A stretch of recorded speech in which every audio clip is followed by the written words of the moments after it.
It's another week, it's another what I watched recently. As always, follow me on Letterboxd, my account name Cigarette. First up, I watched The Christian Licorice Store. Very new Hollywood, very John Cassavetes, very dry, very naturalistic, very Hollywood plays itself, and a lot of the cautionary themes and tales that you'll find in those types of stories. Extremely moody, but I really love like how lingering the camera can be, and I really love the dialogue in this and the way conversations are shot in frame. We meet on vacation. It's solidly okay, it's solidly serviceable. It's a straight to Netflix romance. There's a weird ADR issue that I noticed early on, but like that's just me noticing stuff that like normal people wouldn't notice.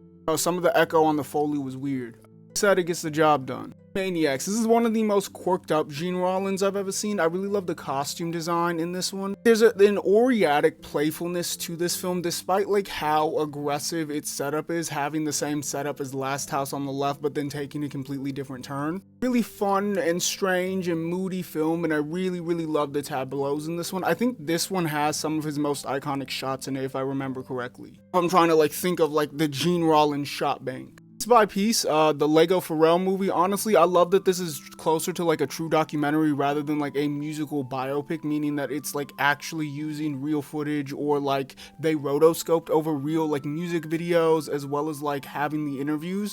I like that the way the film opens with the first like interview being candid where you can hear like all the background noise like you're watching like a cartoon from the 70s. Rose Hotel, honestly, this is a sick film. I think this is one of Abel Ferrara's best films. Very moody, very haunting, very lonely, very beautiful. On Rye, honestly, I think this is like the anti-John Hughes coming of age film, but in being that, it's very iconic in its own way. And I think being a little bit older, like there's some like dated time capsuliness to this. And you see people using blue cigarettes as well as riding on hoverboards.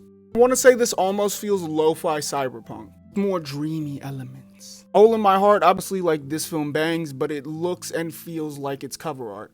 Very disturbing, very sad. I knew people who grew up in like more like aggressive single parent households than I, and like having seen that depicted on film and like the selfishness of the adults in this picture, beautiful film. Layers and there's nuance. It's meant to make you uncomfortable, but like that's the point. Public Woman is Zulukowski. Honestly, can I say more? History of Sound. I think this film is very tender, and I think it's very underrated. It's a beautiful film, very moving film. I don't know, the tone and the mood of this film is really good. More of a mood piece, but I like what it did with sound. Tall Syndrome, honestly, I think this is an underrated later entry in Argento's catalog. Super fun, not the best film in the world, but I like a lot of the risks that Argento took throughout the work.